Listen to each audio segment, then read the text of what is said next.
I think really successful people and organizations find ways to compress time. Compressing time is a way to create more value in the universe, right?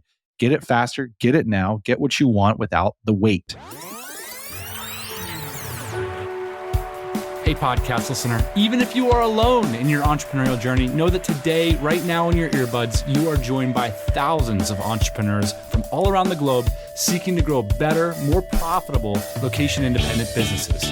If you'd like to learn more about what we do and download our entire back catalog, check out tropicalmba.com.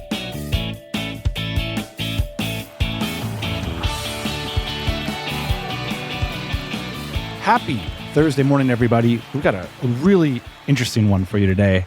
I hope it sparks some thoughts for you. Stick around to the after the news segment.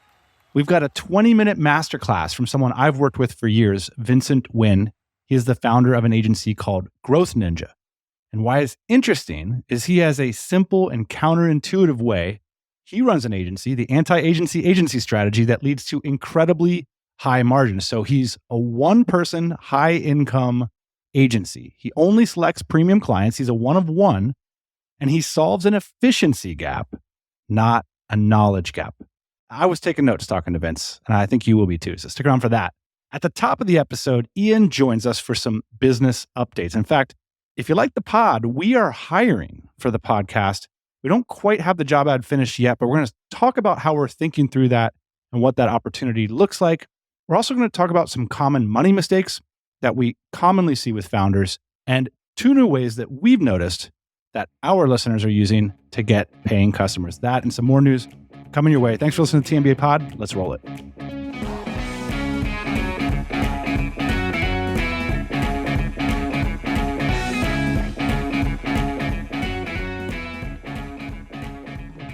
Boss man, we've got an intense amount of news to share with the listeners. Favorite all-time episode format. What's going on? What happened in the news? What'd I miss? I don't read the news. You missed my favorite Tropical MBA podcast interview of 2024. Nothing short of my favorite episode of 2024. Mike Michalowicz, my new best friend, he came by the show and he is like so charismatic. Like this guy, forget about the fact that he writes good books. I'm over that now. I just want to hang out with him. Is he moving to Austin like everybody else, hopefully? He doesn't need that. Mike's got his own thing going. That's for sure. He can hold down Connecticut or wherever. Like he doesn't need He's Austin. got an office in New Jersey that was like 8 people in there.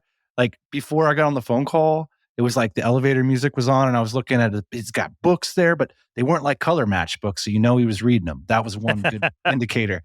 And then he's got like guitars sitting there. He's got like his alma mater's football helmet. And it's just like, man, this is like a man cave. I want to go hang out with Mike and work on the next book. That's amazing. Of course, Mike is the author of Profit First, something we've been thinking a lot about, Ian. And I wanted to talk a little bit about Profit First here at the top, as well as this wonderful book by Greg Crabtree called Simple Numbers, Straight Talk, Big Profits. So the big idea of Profit First is my favorite line from the interview with Mike was, your accountant, their job is to read the tea leaves, but I'm talking about the tea.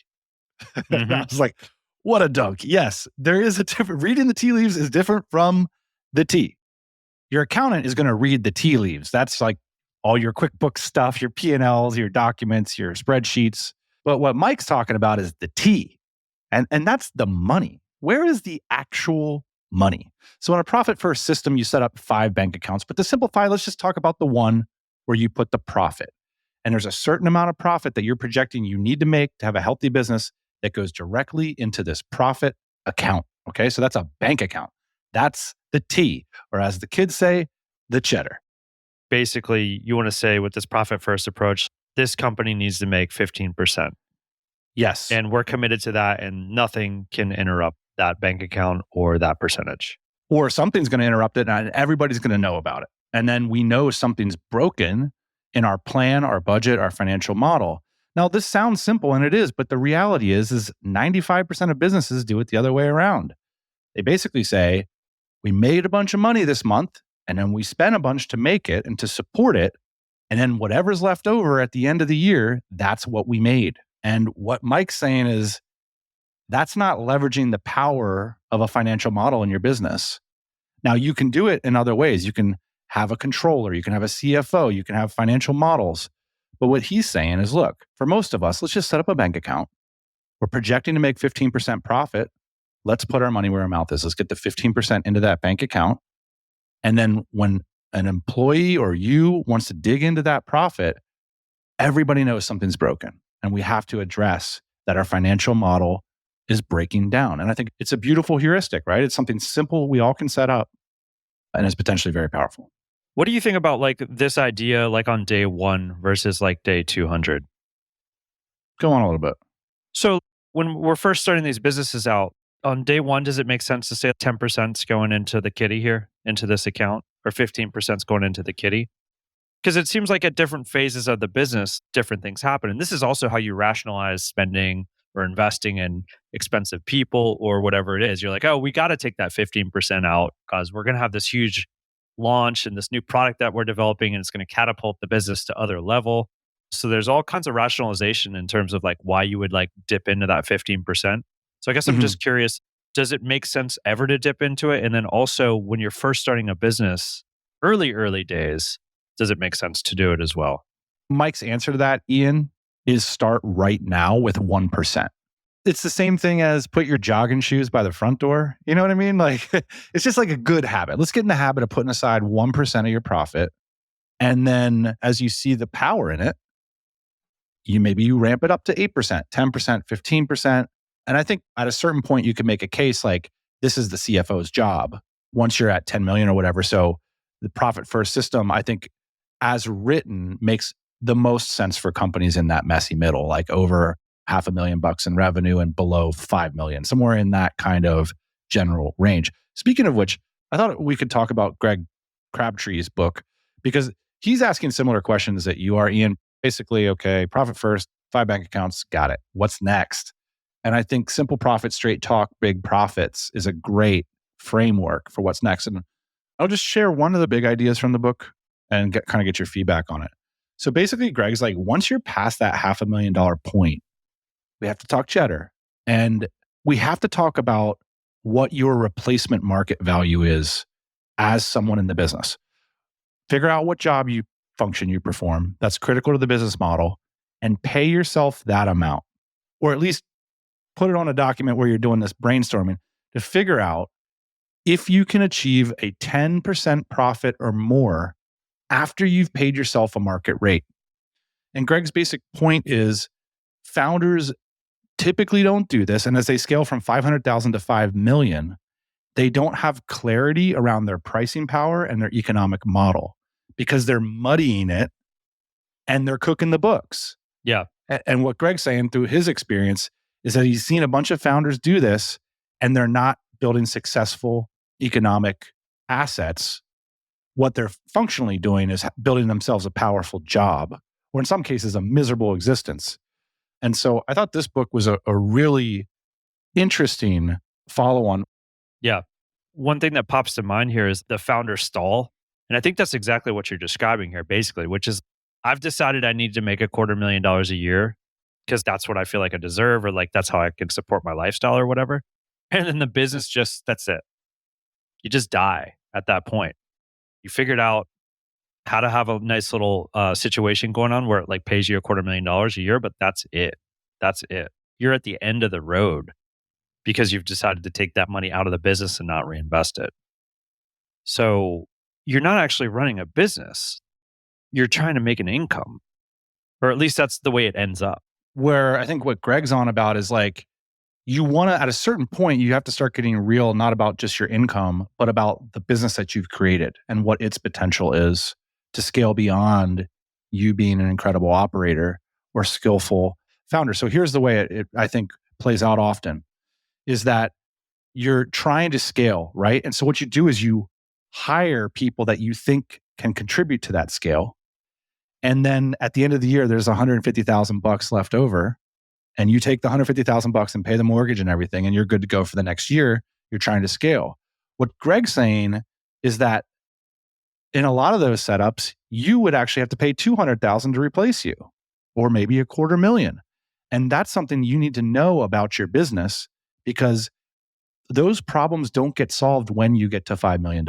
And that is the punchline, the wisdom that Mike and Greg are both trying to express through these books is yes, you can go out and build a sales team right now and you can give money to the salespeople and then customers will give you more money. But this idea that you're going to end up at a new scale and your profit problem will be solved is often completely untrue.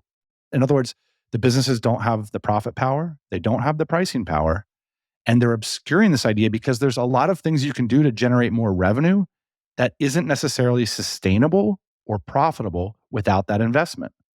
And so both Greg and Mike are saying, don't catch yourself in this thing that more is better. For better or for worse, we often take our cues from the startup community. You raise a bunch of Series A, and then what do you do with it? You go out and just hire people, but that obscures the fundamental thing that what startups are doing is trying to stumble upon a business model that profitably sustains.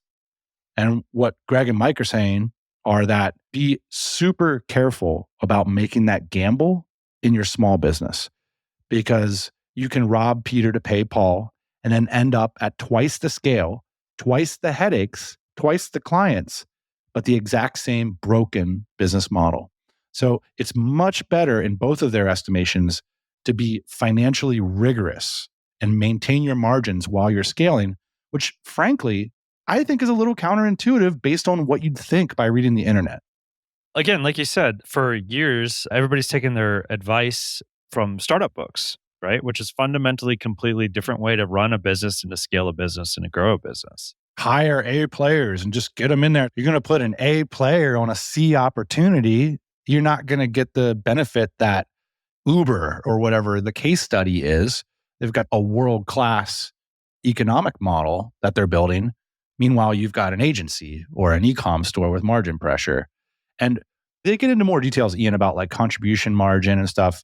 We can get into it in a future episode, but the concept is being extremely rigorous from a financial perspective is a great strategy for scaling, actually, which is a little bit counterintuitive. You used to say it back in the day, you have your own heuristic, which is like when you do business coaching, the number one problem you see is lack of margin. Just that, lack of margin. Yep. It's lack of margin, and it usually starts from like day one too, which is interesting because if you can just catch it in like one of these books or show it to a friend or talk with somebody that has like a similar business, have them be like, yo, that's not going to work 3 years from now. But nobody does. Yeah. Because everybody wants to believe that the margins are going to increase and there's going to be like some huge windfall event or something like that. Yeah. And I get it. There's this gambling, give it to the universe sort of thing. And again, these books help us bring it back in house and say, hey, the universe ain't going to solve this problem for you. So at least put your profits in a separate bank account. But if you got a little bit more time, sit down and figure out what your market rate is and whether or not you can still make 10% on top of that. That's table stakes. And then the challenging part is, can you start to build a leadership team underneath that financial constraint? That's the challenge. Not so different, by the way, of like just putting 5 to 15% of your income into some kind of investment at the end of the day. Set it and forget it kind of thing. And then all your like living has to fit into like the rest of it, basically. Yeah. You're like, and by the way, this is super hard to do this, which is why investing like that makes sense for most people. Like give it to the world-class cash managers, aka the S&P 500, because they've figured out something that most businesses haven't, which is how to maintain margins, how to be profitable consistently, and how to build teams that can sustain those. You're not just relying on one superhero individual to maintain those circumstances. All right. We got so much news this week. At the top of my list here is just a teaser. We are hiring in the next few weeks, keep your eye out for it, a full-time experienced producer for the Tropical MBA podcast. It's been 9 years since we went public with any sort of producer role for this show. And for those of you that have been following the show for many years, we've spent the last couple of years getting our operational house in order. We've got a relatively big business on our hands that we have a bunch of team members, a lot of things to do in terms of management and stuff. And the reason I'm so excited about this is I think we've gotten that stuff to a point where now we can focus really where our hearts are, is jumping on these microphones and making jokes and figuring out a way to get the Tropical MBA podcast to the next level so that this can be a sustaining part of what we do for the next 5 years. We both love doing the pod. And so I think we're finally in a position where we can really invest in someone high level to come in on a full-time basis and help take the TMBA to the next level. My only request here, Dan, is that obviously they've worked with Joe Rogan and that my background can be a green screen. So there can be like fish floating around in the background when we're talking about fishing and things like that. So yeah, I think it makes sense for you to have a color coordinated bookshelf. I just like that to rotate. Again, so like if you've worked on the Rogan podcast and you can do that, like you're pretty much a shoo-in for this. If you're curious, if you're interested, if you're a masochist to the degree that you would want to work with Ian and I on a daily basis going forward, keep your eye out. Keep your eye on this space. I haven't been this excited about a job post in a really long time. So something that's coming down the pike. Speaking of job posts, how many applications did you get for the DC Black facilitator position? Over 100. So for some background, our DC Black membership has 100 members. And so Ian and Claire, who are our two current facilitators, couldn't be at every call. So we put it out there to the TMBA audience and you guys came through. The level of talent we saw was incredible. Are you ready and able to make an announcement of who has joined us? Yeah, it was quite incredible. In fact, I really hope that the producer for the Tropical MBA has the same results. The people that came out of the woodwork to come work for us on DC Black was profound. I was amazed at the people that I got to talk to. I think later on in the year, we're probably going to have to hire 3 or 4 more. So everybody that applied to that, they're on the list. I'm going to send out more information when that happens again. But yeah, the 2 people that are joining us as facilitators have been on the show, coincidentally enough. Mark Brenwall has been on the show several times, one of your good friends. Yeah, Mark's been on the show a couple times. Actually, one of our most popular episodes of all time is called The Brenwall Code, which is an approach to life I wrote based on my observations of basically playing golf with him for a couple years. And he has a really unique approach to business that served him incredibly well.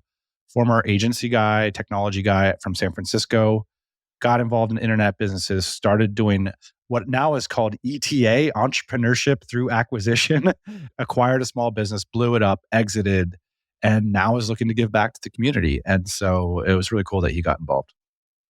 And then the other person is Richard Jalichandra. He's also been on this show. We had a bit of a love affair with him, like virtually. And then now we're like really good friends. He's actually lives down the street from me. Says I was influential in that decision.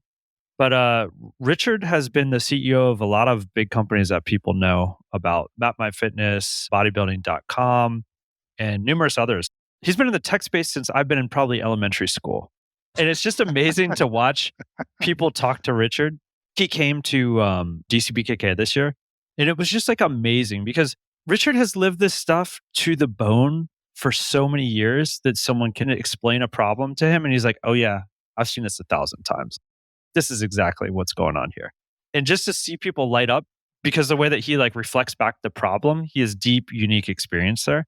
So having a guy like Richard as part of the community now, I think is a wonderful add and something that our members are already starting to enjoy.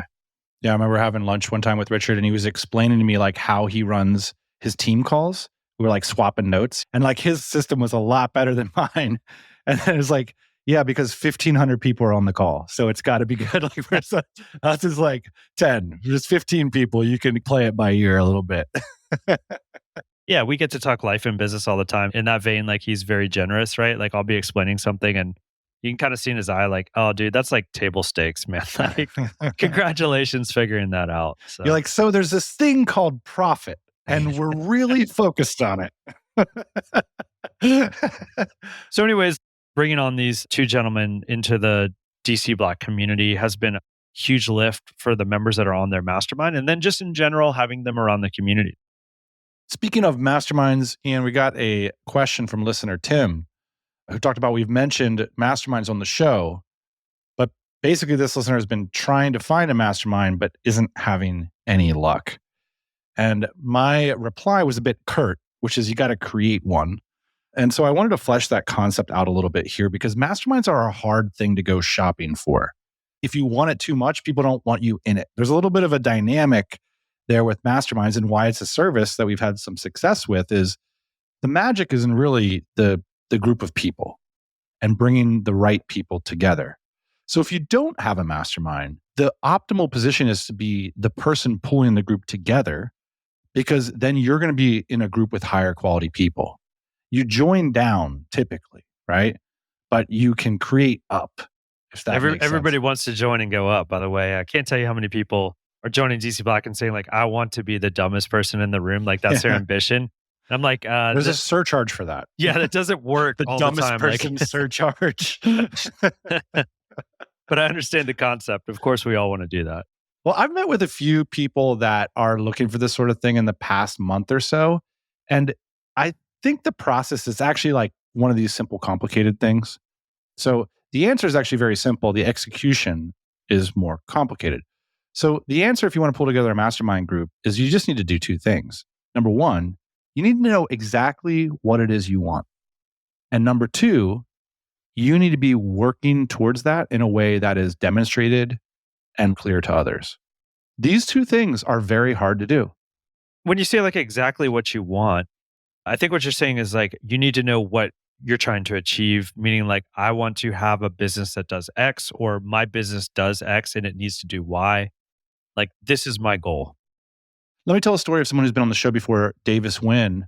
And this is like sort of my interpretation of the story. It's been a while since I've talked to him about it, but essentially his business helps recent college graduates get jobs at big consulting firms.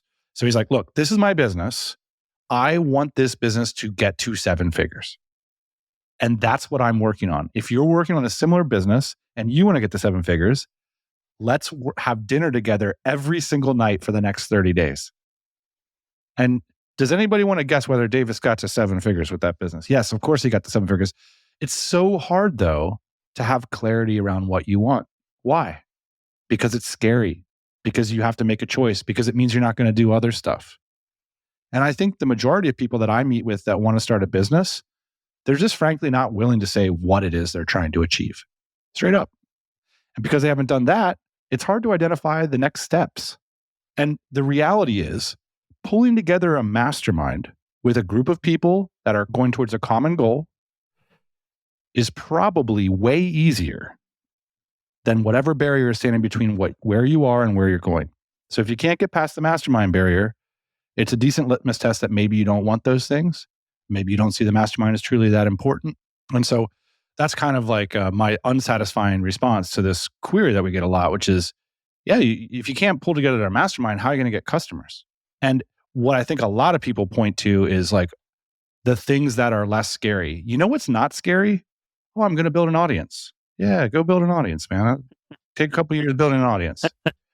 It's like, oh, well, once I build an audience, I'll get the mastermind. Here's the reality of how audiences are built. They're built more reliably by doing that hard thing and then talking about it versus like talking about stuff and then eventually doing the hard thing. So I think that's what people, when they meet with people and they say, oh, well, you've got followers and stuff. It sure is easy for you to say, well, I had a mastermind before I had followers. And that's why I have followers now or whatever. So anyway, that's like the unsatisfying answer, which is, can you write down exactly what it is you're trying to do in the world? Can you commit to it? And can you be responsible to others? And that's the hard part, even at our high level masterminds with multimillionaires. It kind of sucks to be held accountable sometimes.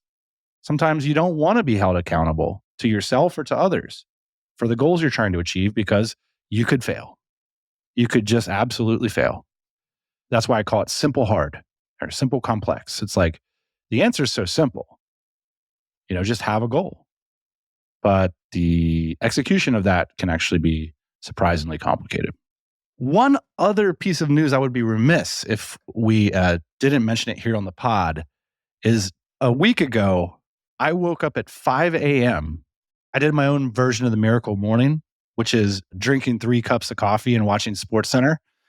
And so thank God somebody's keeping it real. Oh, jeez. You know what's going to get my day off right? I wonder who won the hoops last night. That's going to get me started off on the right foot.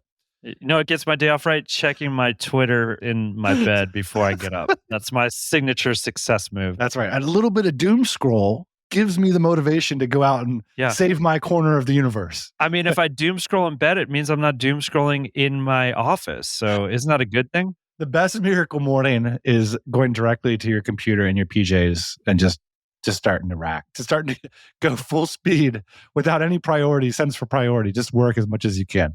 All right. Anyway, so I woke up at 5 a.m. I preloaded my credit card. We've got a new event platform in the Dynamite Circle and bought my ticket to DCX London. DCX London this year, there was 100 spaces. And I think the ticket was like $700 or so. So not cheap. And that money is going to a much upgraded experience for all of us, like cooler venue, better food, all this kind of stuff. Everybody's excited. So John, Shona, and Noel are the members who host this event. And they have a great reputation. Everybody looks forward to going to London every year to hang out with them. So the event sold out in an hour. How do you move 100 tickets in just shy of 1 hour? How do you do this sort of thing? And what John shared with me is he's using the WhatsApp as a tool, but the concept is psychological, which is he will have more than 100 members elect interest in going to the event, and he'll put them all into a WhatsApp group. So you're in a WhatsApp group with 170 people, and then there's only 100 tickets. So it's like everybody knows there's 170 people who want to do this thing, but there's only 100. And sure enough, like 1 hour later, we were all looking at the screen come in as like stripe. Obviously, Ian, you have to have a great product. Everybody wants to go to DCX London. That's awesome. Yeah. Super cool. But I do think it's interesting, this kind of demonstrating demand to your target market, I think is really interesting concept. And then just WhatsApp. WhatsApp is really one of the most powerful businesses in the world, if you think about it. I mean, it's got tremendous potential. And so we have over 1,000 of our customers on WhatsApp, connecting with each other, connecting with our team. And people are just much more likely to respond to a text than to an email. I haven't heard like a bunch of talk about this. So I think it's worth mentioning here what the shift is, right? The shift, basically, you had like direct mail, then you had email, and then you had social, and now you have WhatsApp. You have your customer's phone number. You have a direct response. Like I can get a response from a customer in 30 seconds. That's crazy, right? This is like a new thing. I think somewhat the same on Slack too. Slack is kind of in that category, although I wouldn't say on their mobile device kind of open all the time, but close to it. Yeah, WhatsApp is like a little bit more consumer oriented. And for our recruiting business, for example, shout out Remote First Recruiting, we do have our customers in a Slack group together, which works. We have both actually. We have the Slack community, but then we also have like the first line of communication with that team is through WhatsApp. Yeah. It's like a little QR code on the website. So I think about this a lot, like the fact that stores aren't open at night. I guess like having kid and working on this business and whatnot, like I get a lot of my personal stuff done at night these days. Mm-hmm. So it's like from 8 p.m. to midnight, I'm trying to buy stuff and I'm trying to talk with people, but I can't talk with people to buy stuff because it's not like during the working hours. And years ago, China was way ahead with this stuff with WeChat. Yeah. You can interface with the company, like you can pay, you can do all your business on WeChat. And I have a feeling that like X and WhatsApp will like go in that direction eventually. And I guess like the question out there is, how can you leverage WhatsApp for your business right now? So for us, it's been incredibly powerful to be able to have your customers on text because you can do things like putting everybody in a group, explaining what's going on real time. The questions of your customers get answered in front of your other customers. It's a very powerful way to communicate with your customers very quickly. Yeah. And one of the ways you can leverage this stuff is the longer it takes for you to get a conversation started with your prospect, the percentage, it's like a decay. The percentage that they're going to buy goes down. That's physics. It's like, let's jump on a call next Thursday. You're telling me that you have an extremely powerful business with tons of brand power, tons of pricing power, and they're just lining up for the opportunity to buy that thing from you. Whereas if you're a business that is on the come up and needs to make their way in the world, let's compress that time. Let's get on a text right now. Let's get on a call right now. Let's take advantage of Ian being up at 10:30 at night wanting to make a big purchase. Yeah, let him do that. That's good. Why are you going to get him to hop on a Zoom and take some time off of work next week? He might not get off. He might forget about it. He might not be as excited. I think really successful people and organizations, Ian, find ways to compress time. Compressing time is a way to create more value in the universe, right? Get it faster, get it now, get what you want without the wait. So unless waiting is a critical part of the product experience, which in some cases it can be, I think WhatsApp can really be used to speed up that product delivery. Right now, for example, at Remote First Recruiting, you can just click the QR code and hey, maybe a new client is worried about getting the hard pitch from our recruiters. They're going to sit in there and start asking you those salesperson questions like, how much would it be worth to you, Ian, if you could hire a new person for your business? Oh, that sucks. I just want to text this person and make sure they're not going to be a jerk. You build up the comfort level and it's a new brand. Now we're texting. I'm getting some images in my text, my phone. You know what? Let's jump on the phone right now and talk about how much value I can get from my next hire. Your idea about the sales decay is a very real one. Like I was emailing this guy in England, unrelated, for like some British car parts. And I was like, it's going to take me like 5 days to buy these parts that I need. Yeah. Because I'm going to ask a bunch of questions and I'm going to wake up the next day and the time zone change and all this stuff. I'm like, dude, this sucks. Yeah. We should just be on text. And I think the objection from like the business owner is always, oh, I'm going to get like a barrage of texts that aren't going to lead to sales. Absolutely not true in my experience. If you have a clear product and offering out there, like people want to interact with you quickly and then make the purchase. Yeah. They don't want to like piddle around. Yeah. What do you say to the business owner, Ian, who has text messaging anxiety? Is this going to be the straw that breaks the camel's back? Am I going to be inundated by text all the time? If you have the type of business that your Stripe account just goes ping every second, then maybe you don't have your text messages up. But most people, like, they have to talk through the sale. And especially if it's like a more expensive product or service, this is part of the process, basically. And it's a way to accelerate sales. Yeah. So if you don't want to be on the text messaging, then I don't know what's wrong with you because you don't like money or sales. Think about all the dumb things you text for, but now it's money you can text for. Yeah, exactly. It's like, oh, I'd hate to answer this text at 8 p.m. that's going to net me $1,000. That would be awful. I'd rather watch Netflix, you know? Well, the cool part is these are repeatable processes. WhatsApp has a wonderful web app. So you don't have to do this stuff forever. It's a way to get momentum, to talk directly to your target market, and someone else can do it in the future. So it's not an indefinite sentence to being interrupted all the time. It can be a short-term project to get it off the ground. Speaking of sales leads, Ian, before we run here, I just want to talk about something that's been happening in our business. We are seeing as a trend, and it's something I didn't really know about a couple of years ago. It's a position in a company called an SDR. So sales development representative. Previously, I would have known this sort of person as like a sales assistant, someone who does cold email outreach, someone who sets appointments, like an appointment setter, or someone who just makes sure your pipeline is full. But sophisticated organizations have labeled this stuff, created systems around it, and it's called an SDR now.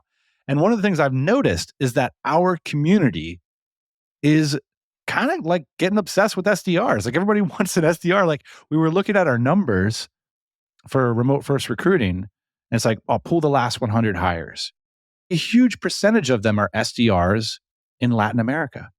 And so I was poking around with the team. Well, why don't we have this as a product rather than just being recruiters? Why can't you buy an SDR? So we kind of got into the details of it. And I think what's so interesting is two things. First is the cost. So the concept that you could have like a pipeline full of calls that lead to money, that's very valuable. And then how much is it going to cost me? $2,000 a month. And so that value proposition of like, oh, I can like pay for $2,000 a month with just like 2 calls. So that's an easy investment. Whereas a salesperson in the US could cost triple that. And then the next thing that's interesting is like this concept of Latin America. And I think the reason it wasn't quite on my radar was this wasn't really possible 10 years ago when I got into the outsourcing game. It was a combination of like language and culture. It just didn't seem like as big of an opportunity to me. And seeing our customers and listeners do a lot of this and have a ton of success, it just seems like this is the thing right now. And I think there's a bunch of trends converging. I mean, one is that a lot of the SDRs we're hiring for our clients are coming from SDR agencies. So like they've spent the last 5 years learning how to talk tech, learning how to do filtering phone calls, learning how to set up successful sales calls. But everybody knows that agency lifestyle. And so now what they're doing is they're taking that skill set, working from home and getting a pay raise, still working at an incredibly low price, but directly for small businesses in North America. So I don't know. It's been an interesting trend. We're seeing like, I bring it up because we're seeing like, it's a moment in time when there's an incredible amount of enthusiasm on both sides of the deal. Like our customers are like, wow, these SDRs, they speak great English. They have great written English. I'm getting my pipeline full. And then the SDRs, they're not low quality like we've seen in some of the VA spaces in previous sort of trends. Like these SDRs are really good and they commonly have like experience. They're not coming in cold off the street. This is what they do. And so there's kind of a moment, and I don't know how long that window will stay open. Typically what you see is the prices get arbitraged out and the kind of the quality doubles in price over time or whatever. But at least right now, our customers are indicating to us like, man, just get me some more SDRs in South America. That seems to be really working for people. And certainly for us, for recruiting, it's awesome to stumble onto a product where people are basically handing the product to us saying like, this is what we want. I think you did a good job there. Now I'll tell the real story of what happened, which was we invited our whole recruiting team to Austin, Texas last week. And we like sat down and we're like, okay, how are we going to grow this business? And then we're like, everybody is hiring SDRs. And then the first idea was like, we need some SDRs. Okay, let's get an SDR. It's like, well, what are they going to do? It's like, you're going to wake up in the morning and there's going to be 3 phone calls preloaded for you to take. And they're just going to convert into sales. But you know what's crazy about that? What's crazy about that, Ian? When I used to make pitches for my programmatic SEO services, that's exactly the sales pitch I would make. Exactly. I would say, you're going to wake up in the morning. We were using Infusionsoft at the time. And you're going to have 3 opt-ins with their phone number. And they're going to be warm leads that want our stuff. That's why you should invest in SEO. Yeah.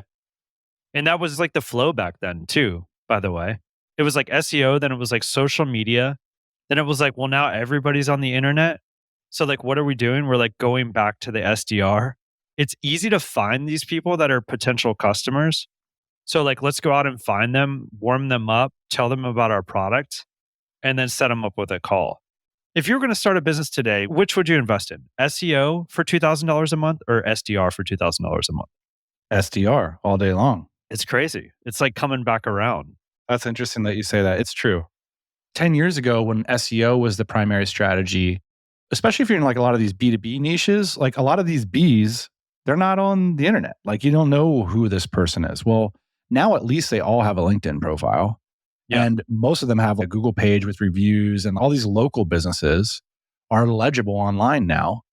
And then combine that with the fact that SEO is a combination like super competitive, super long-term. And let's face it, I don't even know how to find things on Google anymore. I don't know how it works. I just type in whatever website I want to go to after my Google query. I just think Google is a really hard game to win right now, especially when we have these targeted business-to-business products. It's like we have a target market of 5,500 people. We know where they all exist virtually. Let's make sure we're reaching out to 100 of them every single day. One of the things we've been talking about from a recruiting strategy is like a lot of people listening can relate to this, is our clients pay us to be the experts. And so say you need a COO or you need a head of sales or whatever, we're going to make sure that that works. That's our job. But the interesting thing about like VA hires and some of these more opportunistic things is that they do work a lot because a lot of times the company doesn't have an economic model for it, right? They're being more opportunistic. They're trying to see if it works. They're running experiments. But when those experiments work out, they can go like internally viral. When like the CEO gets a virtual assistant and they're like, dang, man, like all these piles of crap are now much smaller piles of crap. Everybody goes and gets a VA, right? It goes viral internally. And the same thing happens with SDRs. It's like, oh my gosh, our pipeline is really heating up. We need more SDRs, right? And you start to then build out your sophistication and systems around leveraging an SDRs. You build out a sales team essentially. But I think the challenge for us as consultants is a lot of clients are going to fail, but then a few clients will kind of go internally viral, right? And they'll take off with it. And that's like that product consultant mindset that is hard, is challenging to traverse. And it took us a while, I think, to accept the fact that when it comes to an SDR hire, a lot of our clients will be opportunistic and a lot of them will fail. Not the same mindset we bring to the COO hires. Right. You can't fail at that. is such a big role, right? Yeah. It's like 6 figures on the line. They're going to come into your company. The onboarding costs are tremendous, 5 figures. Like the failure rate there needs to be very low. Yeah. One more crazy story about SDRs back in the day. And this is like way back in the day. This was like 10 plus years ago. We're paying VAs in the Philippines to build lists, basically, of like people we should approach for the product that we're selling. And then I would send them an email or I would call them. And then back in the day, like Google Analytics was real time. So we had so few customers that we could like go into Google Analytics and like see if they were actually on their computer. And then I knew if they were a qualified lead, and then I would hit him really hard at that point. I would love to hear that sales script, by the way. It's like, hey, Paul, how much value would your parking operation got if you had some high quality valet parking products from me? Well, see, that's the thing, my friend, is like we were talking about the thing that wasn't the thing. So we were talking about a directory, if you remember. That's right. Yeah. It was like get in the directory, get more business, and then we're going to sell you our products. Which nowadays, a common strategy would be called like a B2B podcast. So you would like reach out to an executive. You'd be like, I want to interview for my podcast that like 150 people listen to. But like 150 people is more than nothing, and they're willing to do it, and you start to build a relationship. So it's a similar kind of like thing that's not the thing. Ultimately, they're trying to get a deal going. They're doing business development. Right. So then fast forward a couple of years, it was kind of the same thing, which was like, okay, I'm going to hire a VA, scrape all these lists. And then like internally, our sales team is going to like reach out to people on this list. And then you have all these, either you have the operators of the business, maybe you didn't even have a sales team, but like you had the operators like reaching out to like try and do sales within the organization. That was always a bust too, because these people weren't good at it. And the word I'm hearing is, experience, good English, but also consistency. That's the word that I keep hearing from the clients is I know I can have success with this because I do it like a couple hours a week and it works. The problem is I can't do it consistently 8 hours a day. And that's the point of an SDR. Finally, just a shout out to the ROI of getting your team together in person. It's complicated emotionally for us to both be consultants and have a more productized offering. And so it took us 6 hours to like figure out what the details of that look like for each individual in the team. And so that was like great fun to get together to hang out here in Austin, Texas. Speaking of hanging out, Ian, one of our former team members, an entrepreneur extraordinaire, also an agency owner, Vince Nguyen, dropped by the show this week to share some thoughts he had about firing back up Growth Ninja, which is a story we've tracked over the years, over the past decade here on the pod. And Vince, the three of us used to work together on a day-to-day basis. We have a ton of respect for him. And what I love about him is the unique way, the counterintuitive way in which he runs his agency. So we're going to run that conversation now. Thanks for joining us on the pod this week, Ian. We'll see you next week. See you then.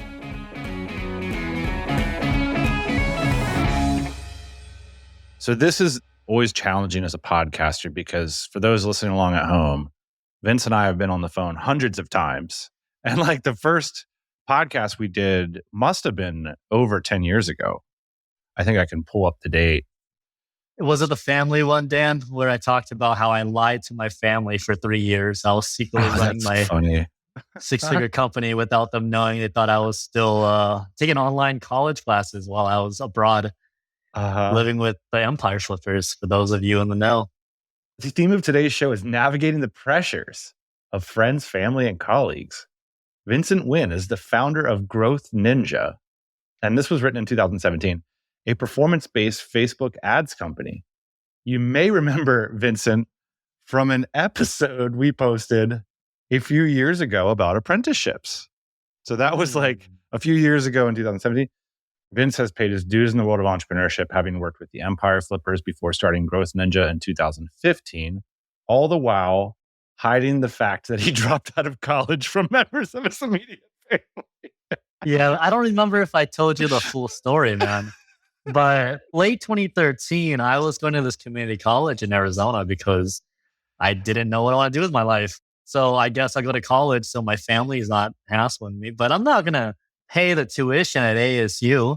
And so I freaking do my dues and do 3 semesters at this community college. And then I stumble upon a tweet by Sean Ogle saying, best opportunity I've ever seen, or something along those lines. And I click it and I get that apprenticeship. And I'm like, there's no way this is flying back home with my family who's They came here on a boat, dude. Like, you tell them, hey, guys, thanks for setting me up and putting me through high school. I'm going to drop out of college and live in the Philippines, the same continent that you just escaped from not too long ago. So I basically just would write back and saying, work's going great. My studies are going great. My professors are letting me do it online. And I kept that going for a few years before I just said, you know what, guys, this is so stupid. No, I'm good. I'm not in college. I haven't been since late 2013. Vince, you started Growth Ninja almost a decade ago now. 9 years. What was the genesis of the business? And it's an agency, and you do things your own way. I want to try to break that down a little bit for the audience about why what you've done is unique and how others can model it.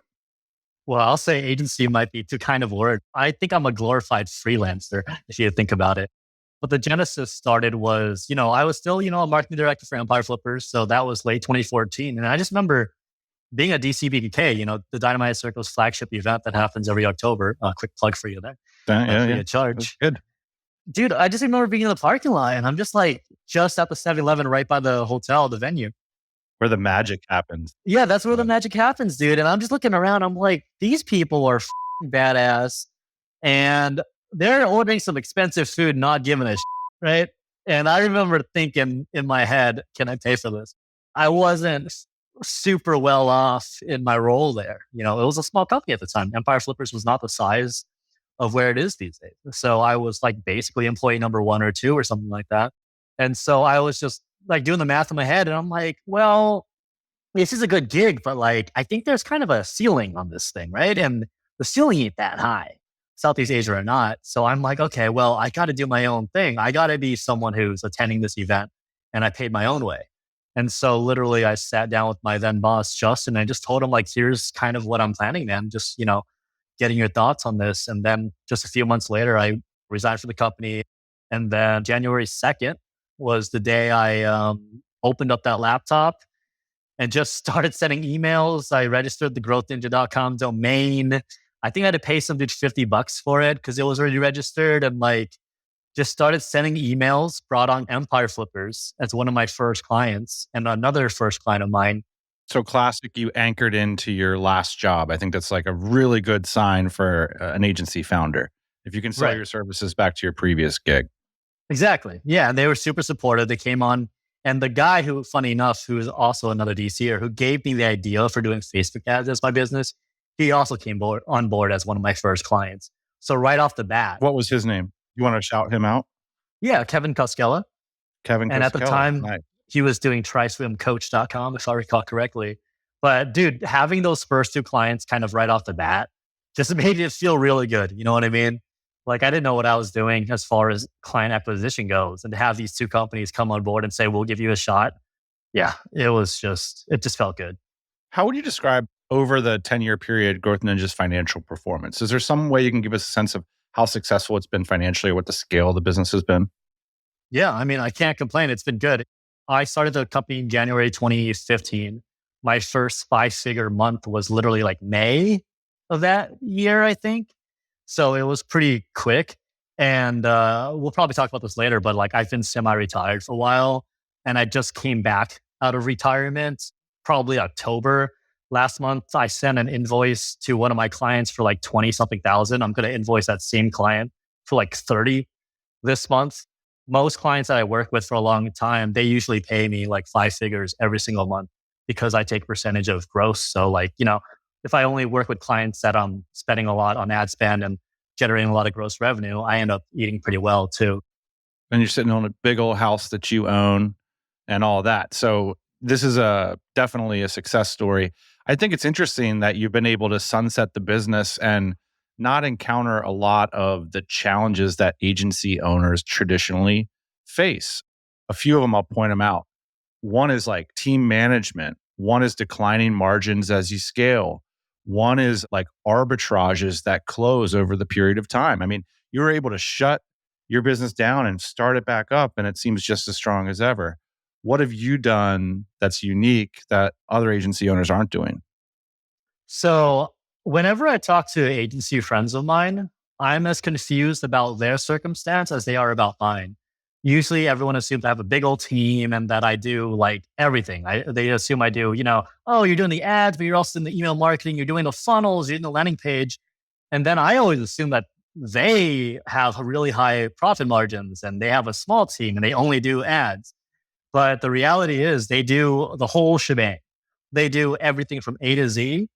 And as a result, they've got to hire a ton of staff to fulfill on that. They got to eat into their own margins. And then their clients got to deal with not dealing with the best advertiser in the company because the best advertiser is too busy dealing with other accounts. So unfortunately, what happens is when you promise all these services, when you say yes to every client that wants to work with you, whether or not they already have things like funnels and email marketing, you end up like kind of spreading yourself thin for not a ton of gross or net for yourself. If you're doing like what I do, only working with companies who have their stuff together, they already have the funnels proven. They're already ideally running Facebook ads profitably and just need someone like me to scale it. Your work is way less and you get to actually deal with considerable budgets because they're already doing that successfully. I would never, ever really take on a client unless for whatever reason I have a really good feeling that it's going to be absolute home run. If they're like, Vincent, we've run Facebook ads in the past and this hasn't been working. Yeah, we need to do our email sequence. We need to do their funnels as well. I'd be like, no way. Like the trade-off is insane. The amount of work required to do that for something that might not even work, to me, that's absolutely ludicrous. That's always seems insane. Like I turn down 90, 95% of clients who reach out to me. And even if I bring a client on board, I fire them because I realize this isn't worth my time. And if it's not worth my time, if it's not getting me personally excited, I don't show up and do my best work for them. I want to work with clients that get me excited. Cool products, cool personalities, cool brands. And also, helps that they have big budgets too. I'm on your website. The first word that jumps out besides your brand, Growth Ninja, is no in red. So there's a couple things that I have to insert, like TMBA concepts. Number one, you are filling an efficiency gap, not a knowledge gap. Agency owners love to be in that knowledge space where they're educating their clients. You're basically saying, unless you're a straight gangster when it comes to Facebook ads, no, I will not touch you. Why do you think this strategy of you're kind of like the guy, you're not cheap, but you're the guy. And why do you think it's hard for others to emulate this strategy? Dude, I've tried to figure that out and I don't know. When I was exiting semi-retirement, I was a bit nervous for sure. Cause I'm like, dude, maybe I just got really lucky for those first several, 6 years or so. Like maybe I just got really freaking lucky, man. Could I do it again? And I spent maybe a few days or a week doing outreach stuff. And I'm like, oh, wait, hold on. It's basically as easy as I remembered. And I think it's because I stayed strict with that kind of focus of why waste time on someone who isn't already having it figured out? You could open the Facebook ad library right now. Just Google Facebook ad library. It'll be the first result, right? And you could literally search up people who are currently running Facebook ads for pretty much anything imaginable. And you can see just how much business is out there. Like if a referral or a prospect hits you up and there's no evidence they've ran ads or are currently running ads, odds are pretty good. You're not going to magically give them that silver bullet that they were missing. I mean, you could, but the amount of work required to get there, it's like, why do that? Why not go after the established business who is already running Facebook ads profitably and need someone to help them add a couple more zeros? Like that's literally all I do. I don't touch the other stuff. You're the comma guy. Let's add some commas. I'm not the comma guy, man. And anytime I've ever strayed away from that, I've regretted it. And I always feel like a total jerk sending them an email saying, hey, I don't think we're the best fit. Like this past month alone, I've probably fired 3 or 4 clients. One of them right before we even started anything. Cause I'm like, wait, what am I doing? Why did I say yes to this? This doesn't even fit my criteria. And I think I know how this is going to go. What's your criteria? Let's walk through it. The criteria is simple, man. It's literally just, are you already profitable? And ideally, profitable via Facebook ads. But if you're someone who's already profitable in other ways, and maybe you've run Facebook ads in the past and it stopped working, that's fine. Because here's a secret for you, Dan. Most people who run ads aren't very good. I've just audited so many. And the amount of fundamentals 101 level type stuff that they don't do is mind-boggling. And I'll give you an example, actually. I won't name any names, obviously. But this is a client that I turned down because they're just not in the industry that's interesting to me. Like, I can't hop out of my bed excited to work for their business, right? And if I had taken them on board based on what I take gross revenue-wise, they would have been a $10,000 per month client. But the problem with the way they were running their campaigns was that, for example, they weren't doing any kind of Advantage Plus at the campaign level, which is a newer feature for Facebook ads, which works really, really well for me. They were only Advantage Plus basically makes it so that they use an algorithm, and this allows you from telling it what to do on an audience targeting perspective, and it just does the magic for you. Like, that's where the vast majority of my spend goes now, because that outperforms any of the manual stuff. So they weren't doing that. And on top of that, they were doing the manual targeting stuff still, but they were only doing 3 audiences over and over and over again with no iterations on them. And then they were only running 1 creative with no further testing. And the worst part of that, okay, fine. If you found a winner, that's fine. We all have our winners we love to run. But the worst part of it was they had like 50 of these of the same ad, but none of them were using the same post ID, Dan, which means if they got 5,000 likes, it would have been all standard across 50 of those ads instead of the 5,000 likes being aggregated into 1 ad, which means all the comments were fragmented across all those dozens of ads. So I'm like, wait, this is literally like if I just had my girlfriend, for example, who doesn't know anything about Facebook ads, take a Facebook ad course, I would have made sure that she had these principles in mind. But here's my point, right? For agency owners out there, there's a ton of these businesses out there who are doing quite well, much like this client or this prospect that I was talking about. And they're missing these fundamentals, these very easy, obvious 101s, and they're still doing well. Now imagine if you get in there and you do the basic fundamentals. I don't think I'm the world's best Facebook advertiser at all. Like, I'm probably far from it, but I don't miss the fundamentals. I make sure I don't miss any of these easy gimmies. And it's kind of sad. I feel like the bar for Facebook ads is so damn low these days, man. Like, it kind of freaks me out a little bit. Okay, a couple things. So first thing about objections that agency owners might have, which is if a client segment is already good at Facebook ads, why would I target them? How am I going to get in the door if they're already doing well on Facebook ads? So you're saying if someone is already working with an agency that they're happy with? Not only that, but say they have an internal team working on ads. Because a lot of these larger companies do. I don't think I've ever really ran into that objection in a very serious way. Anyone who I reach out to or have reached out to me, they're usually pretty unhappy with their business performance, like on Facebook ads. Because usually what would have happened is they might have been up here like at a certain return on ad spend and have seen that gradual decline. And it's very rare, again, that whoever's running their ads has just been on the ball and they're just fighting this uphill battle. The vast majority of what happens is if you open the edit history, because you can look at any campaign in the Facebook ad account and see the edit history, which means you can see exactly when it was last edited, the date by whom, and what they did. Odds are very good that the edit history hasn't been changed in weeks or months. And this has been a consistent theme whenever I'm looking at the ad account since 2015. Oh. So yes, there are these theoretical situations, but it's so rare. There's so much opportunity out there because of agencies and advertisers dropping the ball that if you're doing a good job, you're consistent, you have a personality that they gel with, you're probably going to at least be given a chance. You know what I mean? With performance-based pricing, I'm curious about the genesis of that and how it works. So say like you're spending a ton of money on behalf of your client. Now you're taking this big rake and they can look at the edit history and be like, well, why are we going to pay Vince $10,000 a month if like we can just take over the account and keep it going and that rolls into our coffers? Mm-hmm. Yeah, I mean, that's something that there are sometimes when people bring that up as a hypothetical, like on a prospective call, they're like, oh, we want to work with you. And then I talk about it. They usually ask that question and I usually just chuckle. I say, you absolutely can do that. You want to know why, Dan? Because every time they've asked that, they have never, ever followed up. They weren't actually serious. I'm not really sure why they took the call in the first place, but I usually just chuckle and say, you absolutely could do that. You can screw me over. Absolutely. And I've never been followed up by those people.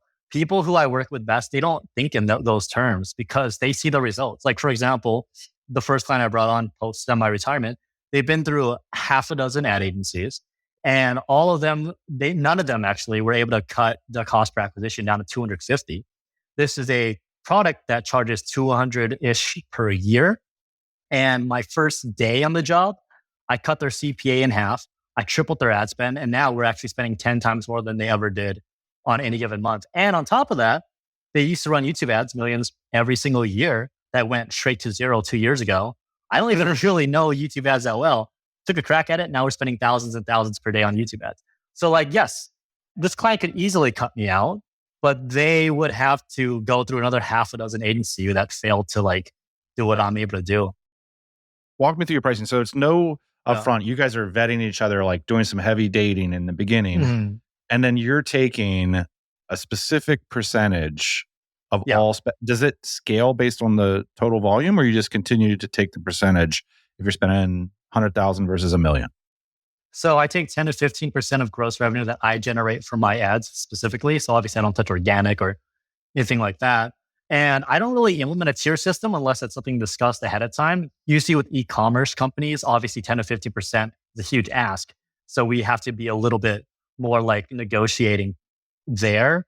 But I really love working with digital products. So I talked to someone recently who said he loved working with SaaS companies.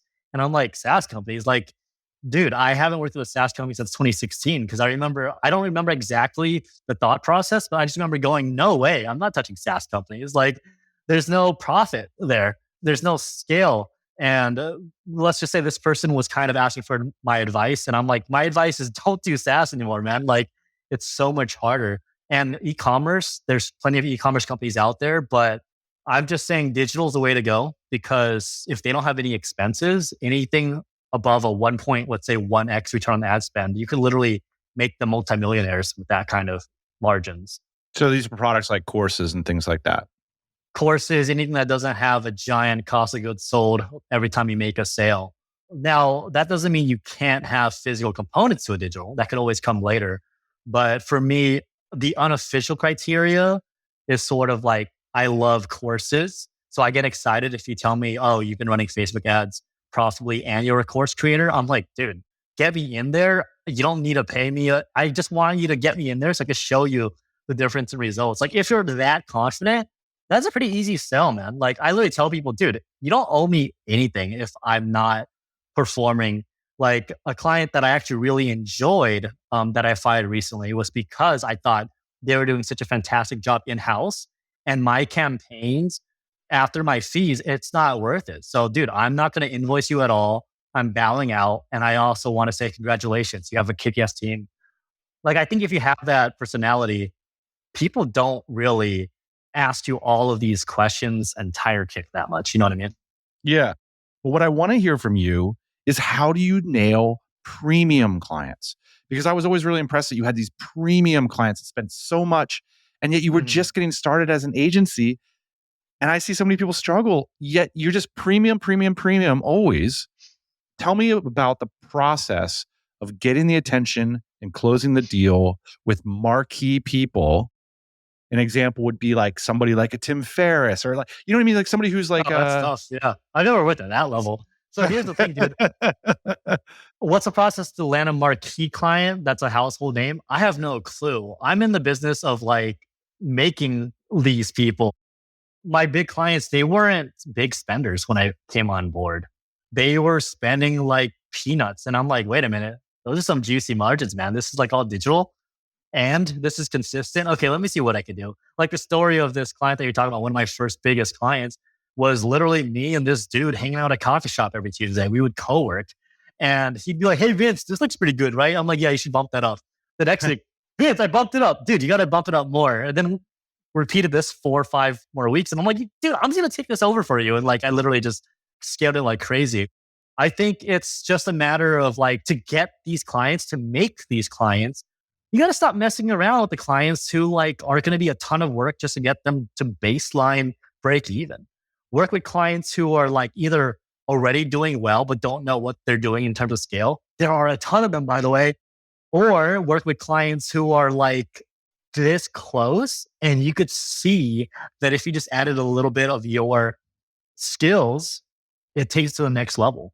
I wish I could just give you this sort of playbook, but I don't think it's sending thousands and thousands of boring cold emails. For me and my ADHD-ness, which I'm sure comes across in the way I talk and how I might be bouncing around in these topics.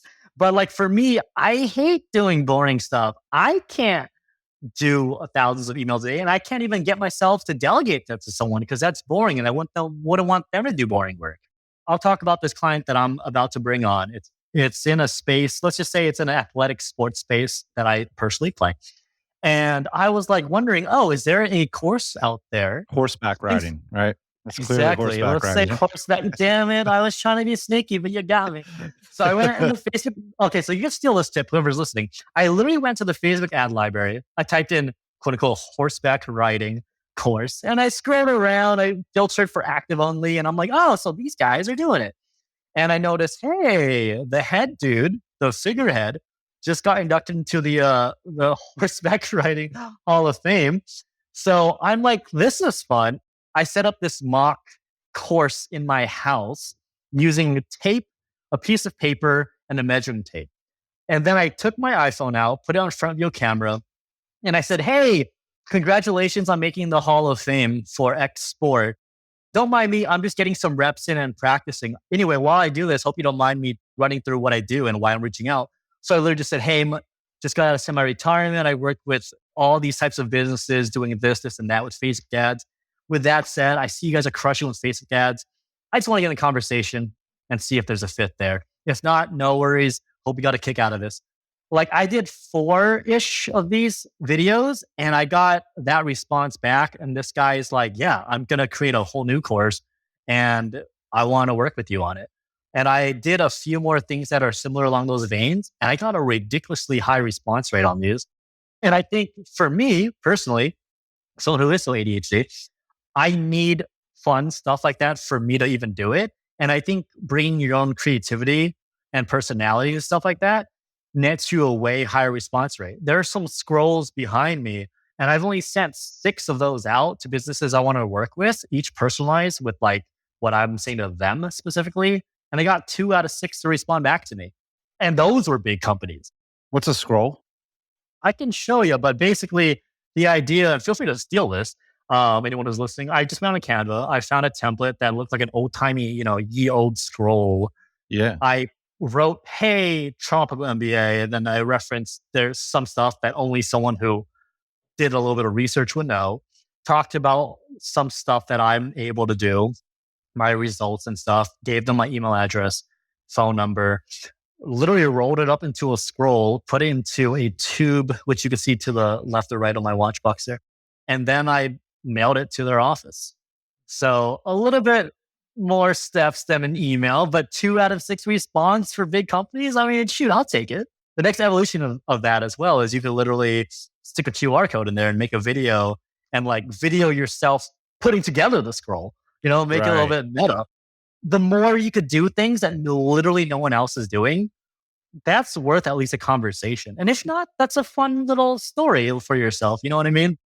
There's something that I think that's interesting about you, which is like, part of the reason this works is like there's an authenticity to your message is that you're a legit ads nerd, which is like, you're not just like some thirsty dude that needs a sale.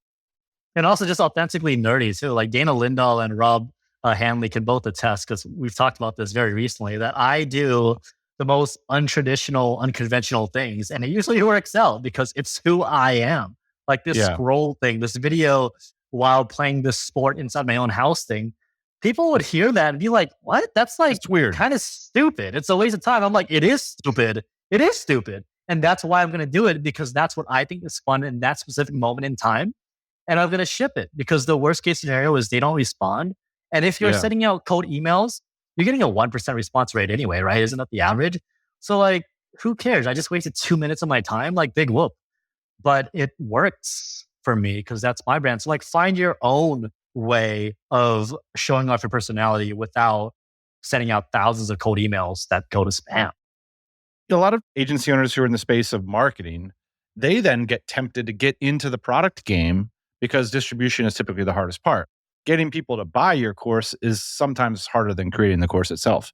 So why aren't you tempted to jump into, like, if you know all the top performing products, why not just create a product factory and then just own the whole thing? That sounds like a lot of work for like little payoffs compared to what I do. And besides, when I get excited enough about a client, I find ways to own more and turn it into a win-win situation. So recently in the Dynamite Circle, shout out dynamitecircle.com, great forum, great people. Someone recently asked, hey, help me out. I need to figure out ways to like scale what I'm doing, some new deliverables for a client. And I'm like, you know what? I'll share what I'm up to right now. I'm not going to give you the exact names and industry, but like, here's what I'm doing. I have a client who has a specific funnel that's doing really, really well. I also know someone who's really great at creating funnels and products, front-end products. So I pitched it and I said, look, I'm going to have someone create a front-end product that on the back end will funnel into the core product. And I'm going to cover all the ad spend that goes to this front-end product. So I get all of the net profits from that as a result. And then I also want 50% of the back end.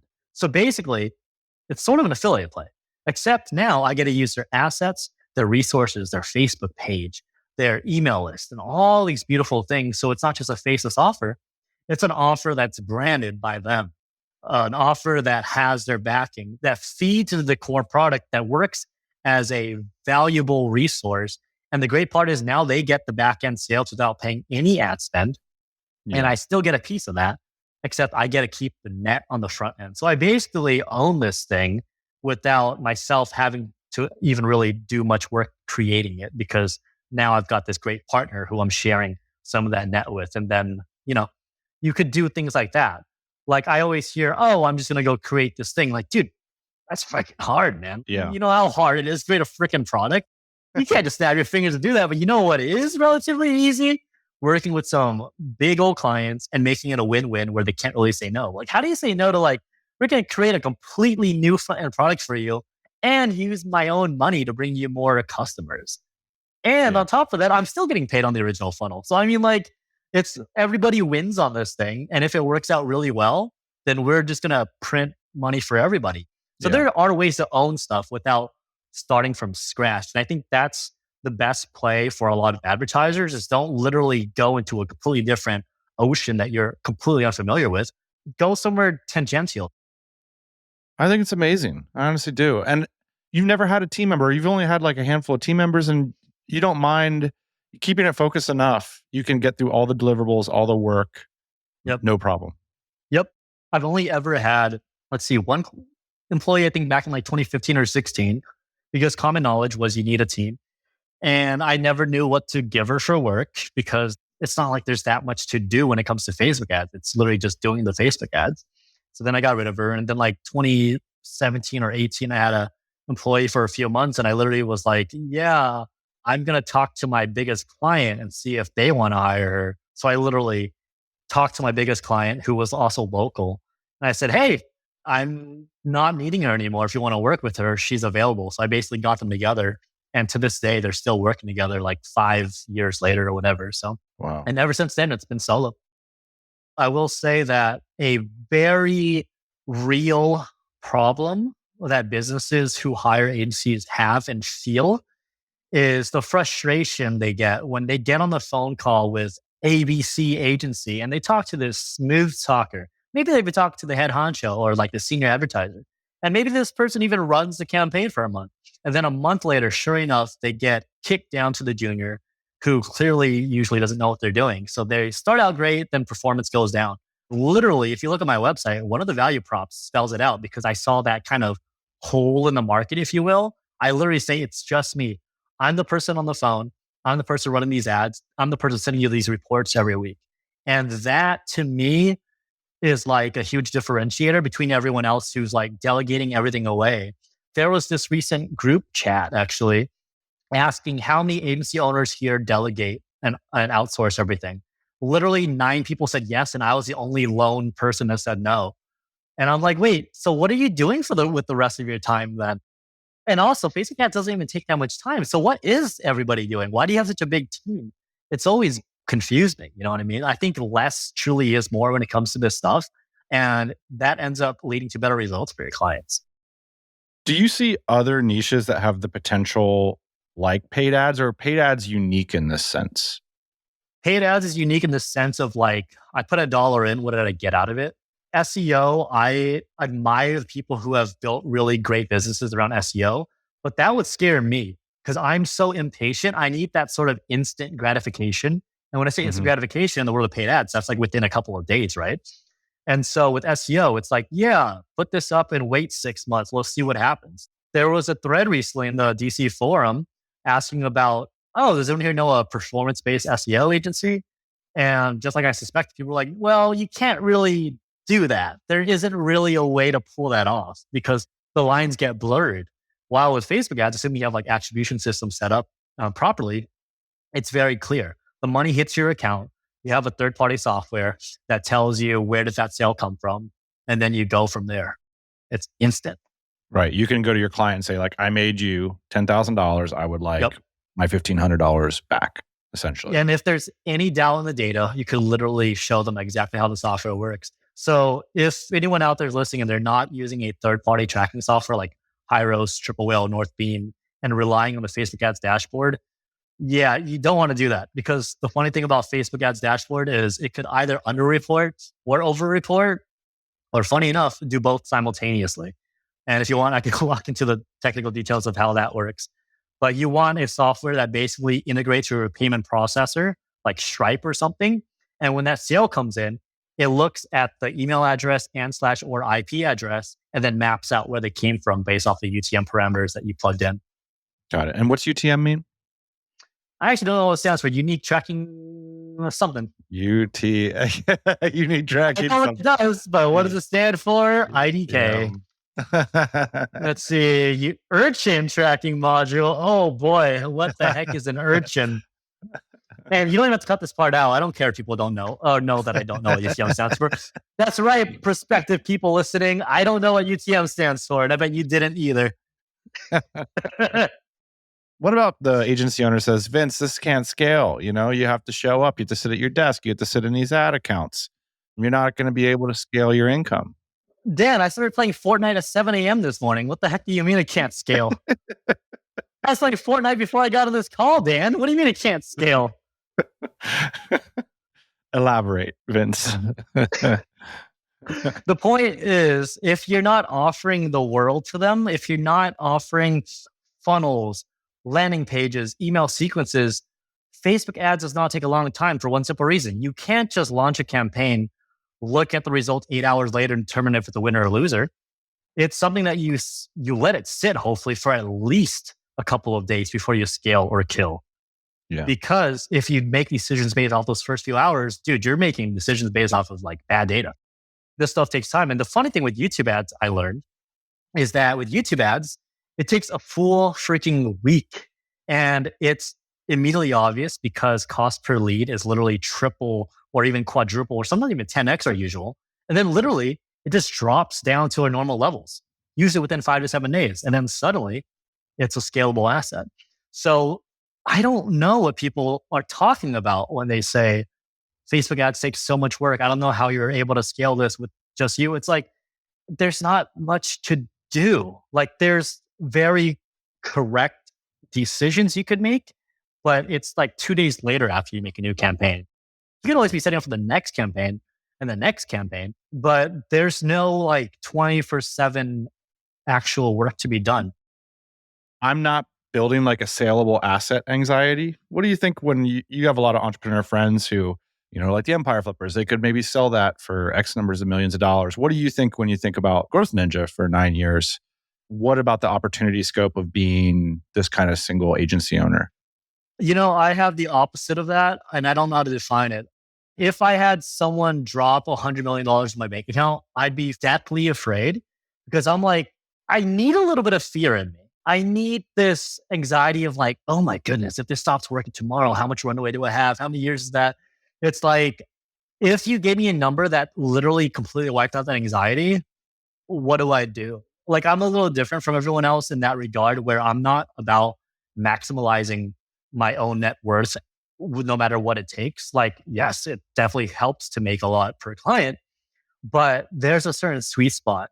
I wouldn't want to sell an agency for $100 million because I wouldn't know what to do with all that time and money. One of the things I've been toying with is this idea of the super consultant. And I just thought it's like they're one person businesses where you can work 25 hours a week or less and make over $250,000 a year. Mhm. And it seems like you've stumbled onto this concept of a super consulting. How much energy does it take to generate that kind of income?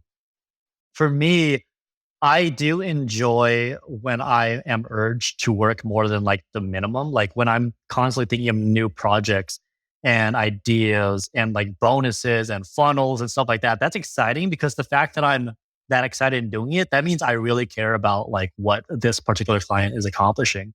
I prioritize fun pretty much over anything else. Like that's kind of the main focus. So what is fun for me is like industries I care about, an actual good product, and of course, whether or not it's going to be viable on Facebook ads, because I hate losing people money. So that's going to be not going to be very fun if I tell them you should absolutely run ads, even though it looks like unlikely to succeed, because that would kill me. I hate losing money. Yeah, makes sense. What sort of advice do you have for people listening that are like, I want to make money in this, like, I want to do the Vince Win style? Get creative, then. Use that ad library. Find a client that has a really good brand and figure out, oh, do I have something to add here? I bet you if you look on this ad library or even look on your news feed, you're going to see a lot of ads that are like 1 or 2 sentences long, maybe 3 if you're lucky. And my best ads are usually like stories, man. One of my best ads right now literally has my name in it. I'm like, hey, I'm Vince. You're reading the ad I'm writing right now. And basically what I do with that ad format, without getting too specific, is basically rehashing the value prop of the end client and also repeating like why you should trust them. And then I actually weave my own actual personal narrative into it where I'm like, look, in history of 9 years of doing this, there have only ever been 2 clients I insisted we get on a weekly call with because I enjoy their company so much. And I think there's a lot of cool stuff we do here. This is one of them. This person is so trustworthy, so funny that if you buy this, you're absolutely going to feel the way I feel about this person when you're interacting with their product. It's a little cringe. It's a little like, what the heck? But that's like literally my best performing ad copy right now. Just kind of think outside the box. Look at what everyone else is doing and don't make the automatic assumption that that's the best practices. Because I think it's easy for us to be like, oh, there's a lot of ads here that are really short. I guess best practice is long doesn't work. I don't think based on my data that's the case because vast majority of the time, long storytelling is the best converting stuff. That's really interesting. How did you identify that? Like, what is the personality of a good ads person? What's a personality? It's someone who's actually just curious about the data. Like, doesn't get married to like this masterpiece that they just wrote and strongly feel like this creative that they just drew up has to win and they're going to spend as much money as possible to prove it. Like, I don't get married to anything I write or do. It's like, I just let the data guide me and then kill what isn't working and reiterate on what is working. You don't get offended by feedback. No. You want to win. My last name is Win. All he does is win. And it's interesting that I think there is agency, you have a bunch of team members and all this, like I'm an expert. It's like, well, is your stuff working or not? That's right. The main thing. And honestly, you can't like take feedback too seriously. Like that, hey, I'm Vince thing I did. Literally one of the first comments, probably the second or third comment from like a viewer was like, oh, this guy must not be very good at marketing then if you have to say his name in there. Meanwhile, I'm like laughing my way to the bank looking at the return on ad spend on this thing. Excuse my F word. But I'm just kind of like, yeah, I must be really bad at this because this is like the best ad that we've got right now. Yeah. So don't take feedback seriously. And honestly, with that said, listen when your client tells you something about their demographic, because the first client that I brought on board since getting back to the game, they literally told me the keys. They're like, these agencies won't listen to me. Our demographic wants to hear this and that. Literally, the first thing I did was incorporate that to ad copy, incorporate it to landing page, ask for more video ads, talking about these pain points, talking about the demographic. conversion rates just went way up. And that was before like testing out a ton of different creatives. It was just that one subtle but kind of important tweak. Don't listen to negative customer feedback, but sort of ask your customers, your clients rather, who have the historical data, okay, how did you come to these conclusions? And if the conclusion is, well, we know our customers because literally we've been doing this for years and we can see the data and we've sent out surveys, you should deep dive into that. That's going to help you make some pretty killer stories.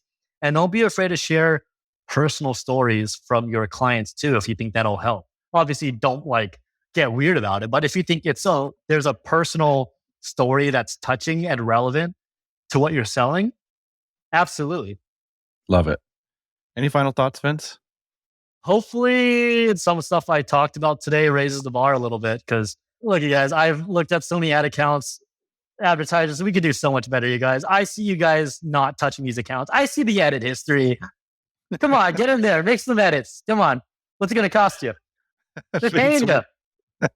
We appreciate you coming by. It's growthninja.com, everybody. It's Vincent Nguyen. Thank you for stopping by the Tropical MBA podcast for the third time.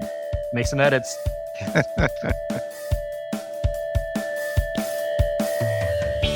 Hey, thanks for listening to the Tropical MBA podcast. You can go to tropicalmba.com, get access to hundreds of back episodes and all kinds of other goodies. Load up your iPod. That is the cheapest way to fly business class on your next international flight. We will see you next Thursday morning, 8 a.m. Eastern Standard Time.